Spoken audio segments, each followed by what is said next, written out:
Yang lucky draw ni dia buat setiap bulan. Selagi tuan-puan subscription tuan-puan jalan, selagi tu tuan-puan entitled untuk lucky draw tu. Bukan sekali menang habis, bukan, tak ada. Okay, mana tahu rezeki tuan-puan. Satu hari nanti dah ramai auto debit, saya rasa public gold akan naikkan. Boleh ada lucky draw gold bar 100 gram contohnya. Okay. Jadi tuan-puan boleh letak set lah berapa. Jadi bila tuan-puan set contoh 200 bulan katalah tuan-puan letak 500 bulan. Katalah bulan tu tak ada duit dalam akaun, tak kena charge, dia skip je bulan tu. Bulan depan dia buat tolak pula.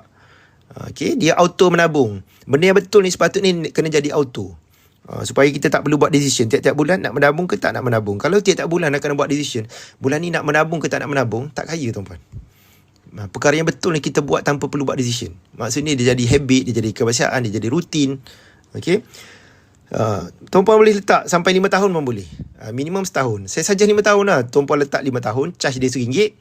Buat setahun pun charge dia RM1 juga.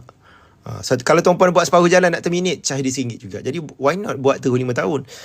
Banyak penyimpan emas public gold, customer public gold, dia buat setahun dulu. Lepas tu tiba-tiba kenapa bulan ni saya tak ada deduction. Dia lupa dah expired dah setahun tu. Kena buat balik. Okay, buat 5 tahun terus, auto menabung terus. Kalau tahun ni menabung 500, takkan tahun depan 3 tahun akan datang masih 500. Sepatutnya kita tambah lagi lah. Jadi tak perlu takut tentang auto debit ni. Okay. Jadi auto debit ni deduction dia pertama, dia akan settle dalam masa 7 hari bekerja lah. Contoh tuan-puan buat deduction setiap 1 hari bulan.